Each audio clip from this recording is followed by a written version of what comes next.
Hi guys, welcome back to the show. I'm Terrence. I'm Art. And here are the goods.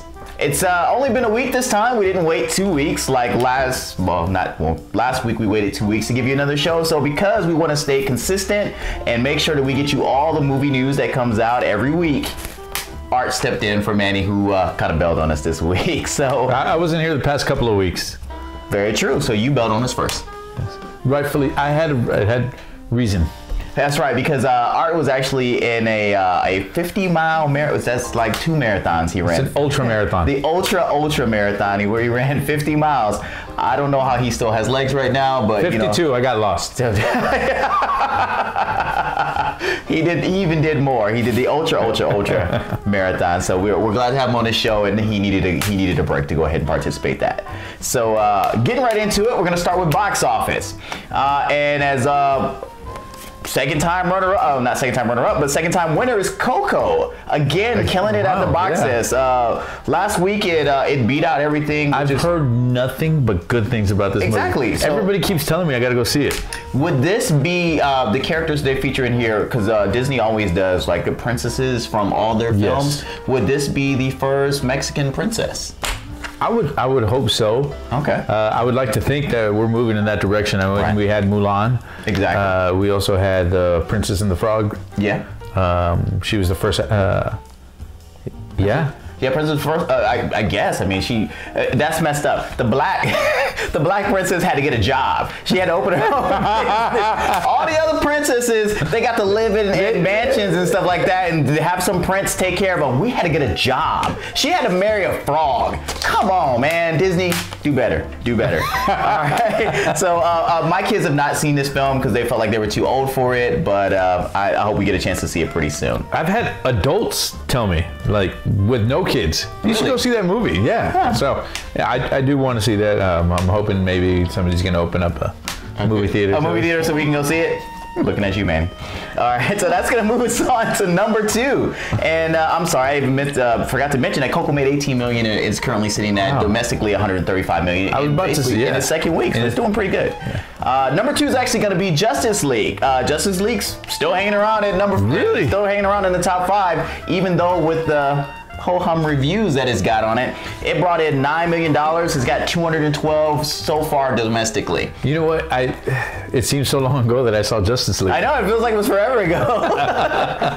And we saw it together. And we saw it together, and it was like it feels like it's been out there forever. Yeah. But it's still making money. It's not gonna do the expectations that they want it. Like I said, because of the reshoots, they would have to get close to $1 billion on this. Yeah. And when you've only broken 212 million, and roughly it's like 4th week out there, it's come on, China. And it's not even saving it. It's not gonna save this film, unfortunately. Well, wasn't it released in China like a month ago? A long time ago, sir. It's not saving this movie. All right, so that takes us to number 3, which is it's a smaller film. I was gonna say it's an indie film, but the movie Wonder. This was, I believe, this is number 2 last week, and this one's still hanging into the top 3. It brought in the top 5. It brought in $8 million. It actually has $100 million for a movie. Domestically with a very, very small budget and not big cast. That one was a movie with a very niche demographic. It was there to pull at the heartstrings. Yeah, I mean, it's not a movie that typically a family would go see on the weekend. You know, when you have a movie like Coco, right? Right. It's not going to bring in the teenagers because they want to see something action or they want to see some nudity. Teenage boys, right? So this movie looked as if it was going to appeal to the 40-year-old-ish right, crowd. The people who didn't want to go sit through a kid's film, who didn't want to see a comic book film. It's what did they label this as? Counter programming. So it was like there's got to be people who don't want to see these particular genres. Yeah. They're going to want to see a movie, and they put out movies against stuff like that, like this, like this. There you go. So that's going to take us to number 4, which was a surprise to me because I didn't think this movie was going to do that well, but it seemed interesting to me. Disaster Artist with with James Franco, where that's a wild card. Whenever movies like that come out, those are wild cards. Well, like I said, this was I don't think they expected to do a lot. It brought in $6.3 million. I mean, it's first week. They probably only had low expectations for it, and it had to be done low budget anyway to match the original film that came out. So I gotta see that. I mean, to be in the top 5 is pretty good, I think, for this film. I was listening to the radio, and I think they described this movie as a bad movie about a bad movie. It is. It's a bad movie about a bad movie. That's exactly what it is. I mean, they should have just put that in the trailer. The worst movie of all time gets a remake of the worst movie of all time, basically. I mean, so that one's sitting at number 4, and rounding it out at number 5, still in the top 5, Thor Ragnarok. Really? Thor Ragnarok. That is hanging around. It's brought in $6 million this weekend, has a total domestically of 301. Wait, $6 million? Mm-hmm. And it's been out there for 5 weeks? 5-6 weeks, something like that, yeah. Now, Justice League has been out there for a month. Yep. And they're 3 million, a little over. Yeah. So, and I'm assuming, I don't know, Manny's not here with all the exact numbers. Yeah, he's way better at this than me. I'm assuming Justice League cost much more than Thor because of all the reshoots, everything that had to happen. Mm-hmm. So, man, that just speaks about, you know, how bad yet how good Justice League is, pulling at people. It's one of those things too. Justice League probably would be profitable if they hadn't done all those reshoots. Yeah. But also too, you have to look at Thor too. Marvel has built up such goodwill that people will like, hey, it's an event. I'm gonna go see it. And Justice League is an event, but like, I'm gonna go see this movie, and it's gonna get people to come out to go see it regardless. For Justice League, people were waiting to hear how it was before they decided that they wanted to go out. And then when the early reviews came out that it was kind of ho-hum, that kind of kept some people back at home, and not seeing about $100 million over people back at home. They're like, I'll wait till I can Redbox it. Or they went to go see Thor instead. So yeah, Thor still hanging in there. I'd like to see if it still hangs in there next week, because we coming out next week. We have our big one coming out next week is Star Wars The Last Jedi. Yes. And normally when we do Out This Week, we talk about all the things with the movie coming out and what we expect to get out of it. But you guys have heard enough Star Wars talk so far. We'll talk about that on Rule of Two. So we're going to change it up a little bit with Out This Week. A big film that's coming out to Netflix is actually the movie called Bright, featuring Will Smith. Now, I wanted to ask you, I mean, had you seen the trailer? Yes, I've seen. You've seen the trailer. Are you excited about this film coming out? I'm very excited. For what reasons? What are the reasons? What make you excited? Because I got reasons why I'm excited about it, but what are you excited about? I'm a science fiction geek, first of all. I love science fiction. But also, to pull Will Smith. Yeah. I mean, and he... You know, as much as we want to joke around and say, you know, he's an A-list actor. No, he definitely is. Top notch. He can pull the strings when it comes to drama. He pulls at your heart. Comedy. He's got great timing for comedy. Exactly. Not slapstick. He doesn't do slapstick comedy where he tries to pull at jokes. Bad Boys is almost slapstick. Yeah, but that was the way the movie was built up. Okay. But I'm saying just him with comedy, he does it. Right. His timing is great. He's an action star. Yes. I think he's an unbelievably good actor. Okay. And so for them to pull Will Smith and him it looks like this is like, okay, is this an action movie? Is it science fiction? Is it science fiction action?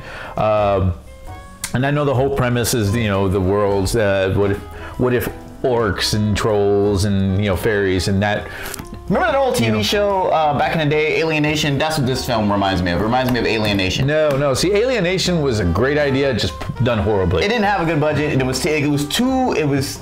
came out before its time. Yeah, it was ahead of its time. This film is Alien Nation's done now.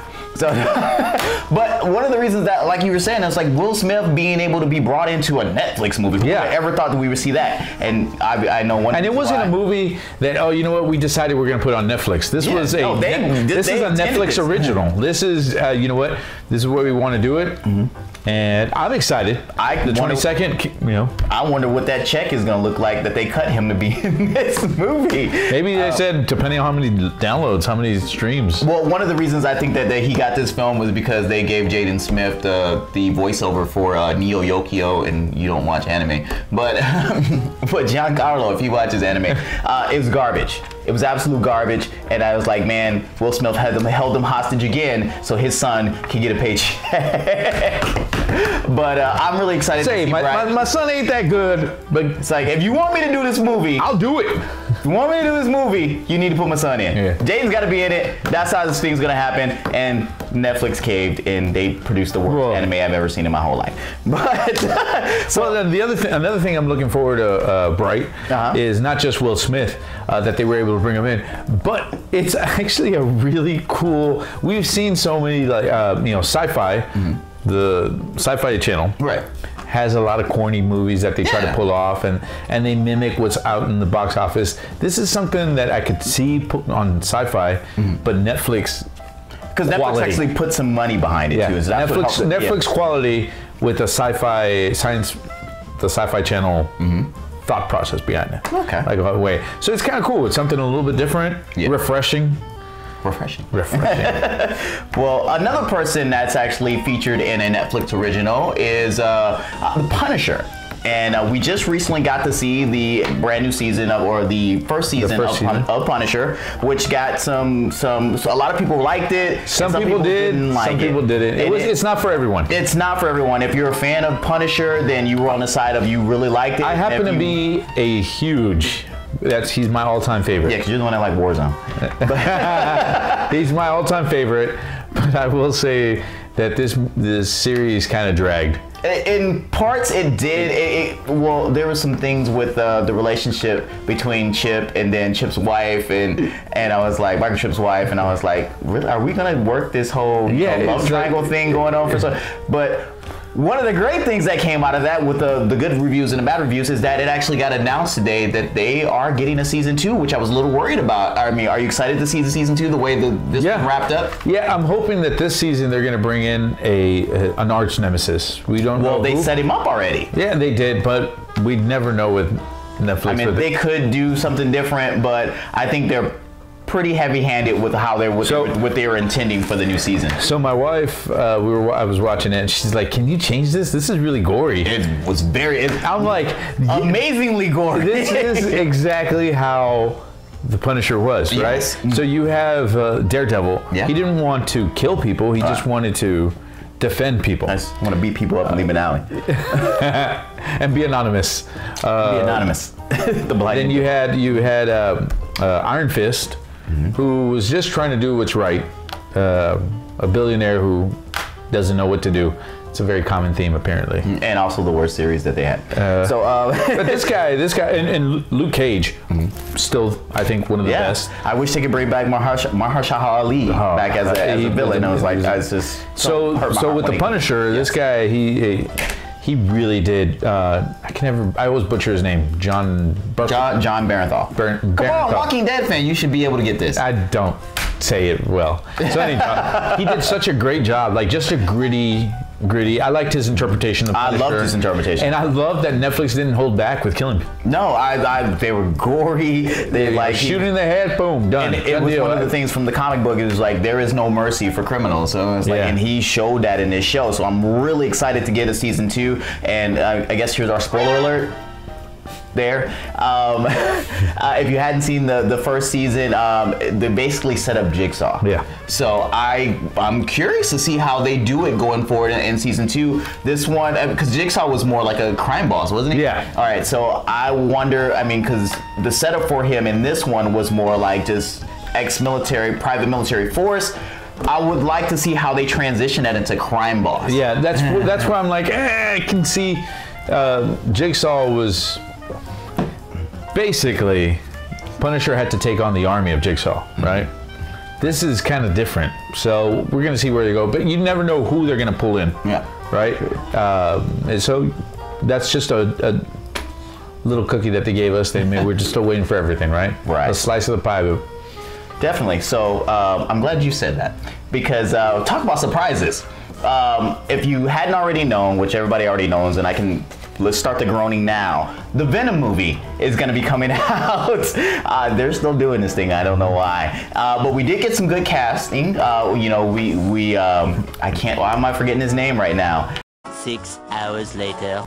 Was Tom Hardy to be cast as Venom. Well, the new surprise that we got today is that we're actually going to get Woody Harrelson in this film too.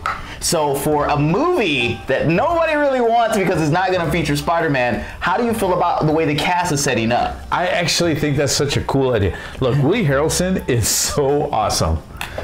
He is. It was like I can't remember a role where I didn't like him in it. Yeah, no, he brings a complete different, even if it's a small role. Even if it's a small role. He brings a different light humor, but he can be dark. Games. But he can be dark. Yeah. He can be humor. I mean, Natural Born Killers. Very dark in it.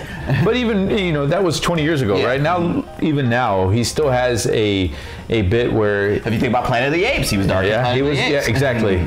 So... he brings a different character. I like that. Yeah, definitely. I really do. I don't. At this time, they haven't announced the name of the character he's going to be playing, but I mean, just they are making sure that we want to go. I could see him as being Carnage. Like Cletus Cassidy. That would be interesting if they announced it. I mean, because they didn't announce it. When I looked it up, they had not announced what a character it was. That would be fucking instant, and I would definitely be on board to see this film if they put him as Cletus Cassidy and Tom Hardy as Venom. You know what? You got my money. You know that I don't pay for movies, but you got my money. All right. So moving on, because this is the show of bad segments when segues when Manny's not hosting. The next interesting piece of news that we had going on was they're bringing back the Twilight Zone TV series, and to be one of the producers, and I believe his title is going to be executive producing this, is Jordan Peele from Key and Peele, and wanted to see how you felt about that. It was especially interesting seeing that he had just directed Get Out, which had such a high Twilight Zone feel to it. How do you feel about him actually being in this series? If you would ask me a year ago how I felt, I would have been like, that's horrible. That's horrible. Like you're gonna make it a comedy. Yeah. Like this was a movie, or this was a show back in the day, the '80s show, where it was scary, right? And in today's standards, that wasn't. Then you're gonna bring in this comedian who, really is gonna be making jokes. No, this is horrible. After watching Get Out, and Get Out was all him, right? This was all his idea. And written, directed, everything. It was his baby, and the way it was executed. I can't wait to see this. I'm looking forward to it. So you think we're going to Get Out 2 in the first episode of Twilight Zone? Because he's actually going to direct one of the first episodes. Well, the thing about the Twilight Zone was that it started off one way and it ventured off into something else that you weren't expecting. Right. It always had like a twist ending, from the one with the girl with the messed up face and she was like disfigured, and it turned out everybody else had pig noses. Yeah. There was this clan of people who looked normal, and she was there, the disfigured ones, to the airplane one where where William Shatner was seeing the gremlin outside, and it was like, it always had this weird creepy feel, and you never knew what was going to happen, but you knew it was going to be a twist at the end. So this is where I look forward to it, with now a modern twist to it. Now, they have brought back Twilight Zone a few different times. Yeah, but in movie versions, a couple of different remakes, but never the TV show. No. That's what's really got me interested about this, to get a weekly series, because we no longer have shows like Tales from the Crypt, or Tales from the Dark Side. Yeah, when you do it as a movie, when you go from a show like this, and Tales from the Hood. Wow. When you bring a TV show and you try to convert that into a movie, it's not always going to be. The great thing about Twilight Zone was every week it was a different little a nice little story. Yeah. It was nothing more than a story. When you convert little stories into a big movie, it loses its touch. It loses that, because you have to do a lot of character build up. Yeah. We didn't, when you watched Twilight Zone, you were watching it for what? Just to see what it was about. Yeah, what's this story about? And they didn't have to interconnect. It was just stories, and this was this weird altered universe where all weird stuff happened. That and Amazing Stories were my two favorite ones to watch. You scoff at my Tales from the Hood? Tales from the Hood with the sunglasses? You went to the Amazing Stories. Amazing Stories actually was really awesome too. I'm gonna lie about that one. But last on this, while we're thinking about this topic, is do you think they do a host again? It'd be interesting. On the one hand, I mean, because the movies didn't, all the remakes and movies and stuff, they didn't have it. They didn't have it. Do you think that they said they redo the show and they want to give it more of that old feel? Do you think they go back and do a host? If they did do a host, the host would have to own it, really. I couldn't see, and they can bring in anyone. They can't do that 50s vibe and stuff like that. They can't do where him. Well, they could do. They could. It weird. No, but they could still do it. Okay. They could still do it. It'd be cool if they did. It just would have to be done well, because it would be too catchy if they didn't. Like, it would kind of cheesy. Right.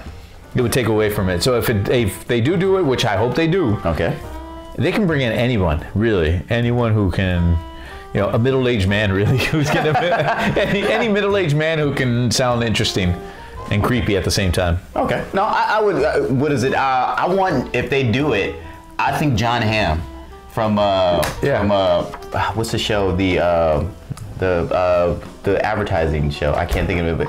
6 hours later. Mad Men? Mad Men, thank you. It's like he couldn't remember John Barenthal, but he remembered Mad Men. I think the way he played that particular character would be great for the Twilight. Oh yeah. I think that would fit. It was an actual period piece too, so I guess maybe I'm just thinking about the old TV show.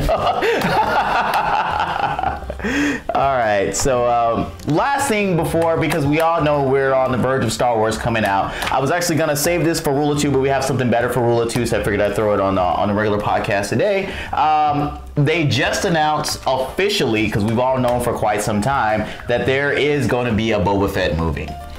So, with a character that barely speaks, that we know a little bit about, because there's been some stuff that expanded in the legends, because it's no longer canon about Boba Fett and what we got in Clone War, the Attack of the Clones. Are you excited about a Boba Fett film? That gives you my answer. Right. I'm like, yeah, it's a Boba Fett movie that they're gonna destroy. I wanted to see him as a villain in the Han Solo film. Yes. And I didn't want him to have his own movie. I wanted to see him as a villain there. So, and then that way you don't have to elaborate on him too much. Give us a little bit more. Yeah. Not a full story. What did Boba Fett do in the movies? He did nothing. He fell in the Sarlacc pit. Yes. He looked cool in his outfit. All he did was look cool. He disintegrated people because Vader said that. No more disintegrations. No, I didn't say what was he known for. Okay. I said, what did he do in the movies? He followed Han, the Millennium Falcon, when they were like sitting there floating with the garbage can. He was a good tracker, you can give him that. He winked at girls in the special edition. Even though you could see through the helmet, it was like he was kind of like, yeah. So he did absolutely nothing. He didn't follow his heart. So that was really it. So this is Boba Fett is the myth, right? He pushed Han in the carbonite, in the frozen carbonite. He pushed Han. There you go. No, he didn't even do that. No, Han was like, I love you. She's like, I love you. He's just staring there. No, I meant like when he was frozen and like he was floating. Yeah. Thought he pushed him. No, he didn't even do that. He stood there with his gun while somebody else pushed him. Yeah. That's why I'm like, look, we have the mythos of Boba Fett. Right. And now this. I'm afraid they're just going to destroy it. But there's a lot of people writer in there to come up with something interesting from it. Now, knowing that we know the face of Boba Fett, do you think they recast that actor? Yeah, they're gonna have to. They're gonna have to. They're gonna have to. That face is canon now. But hey, they recast Han. That is true. I mean, look, Marvel and Disney own the whole de-aging process. They brought back Tarkin, for Christ's sake. He's dead. It's like they couldn't de-age. Well, Guardians of the Galaxy 2 with what's his name? Yeah, with Kurt Russell. Kurt Russell. I mean, that was an amazing job. Phenomenal. It's like they own de-aging, so they could de-age. They could de-age Han, but they didn't. So they recast there. I'm thinking maybe they want to recast here, but you think that they'll feel like they should just stay with that character because it's already set up from the prequels. I mean, he's alive. He hasn't aged that much. Yeah. So. And they're going to bring in a new actor, which that doesn't bother me. So you don't care either way? No. I'm indifferent. I'm indifferent when they replace actors because I'm not there for that particular actor. I'm there for what that actor, what they do, what they bring. Okay. If they can bring in an actor that does the same thing, Boba Fett did absolutely nothing. Now, in the prequels, right? He did more.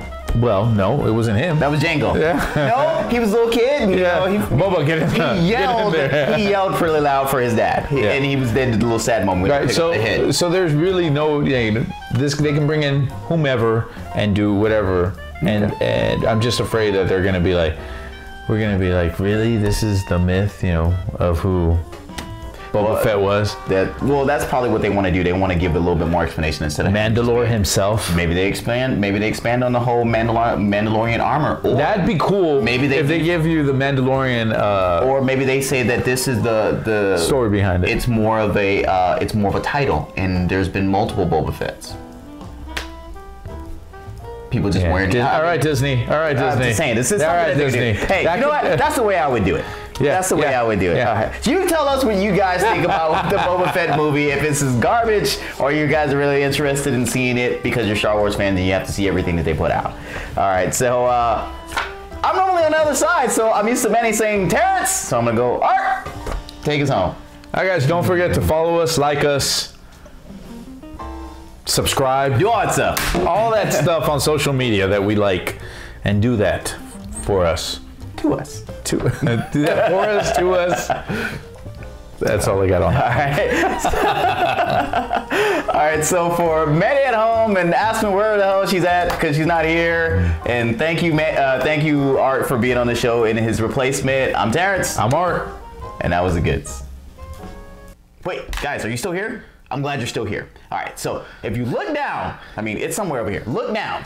We actually have a Patreon. So if you guys watch the show and you really like what we want to do and you want to help support the show and you want to help me get an editor so I can get to sleep at night because I'm really tired and you guys see all my mistakes in the episodes. So please go to patreon.com/thegoods. Give us a penny, give us a nickel, give us $1. Just don't give us the finger. Don't do that. But make sure you do donate something because we do have some giveaways. There's posters, there's t-shirts. I'll sign something for you. Exactly. So take a look, guys, and help us out. We appreciate it.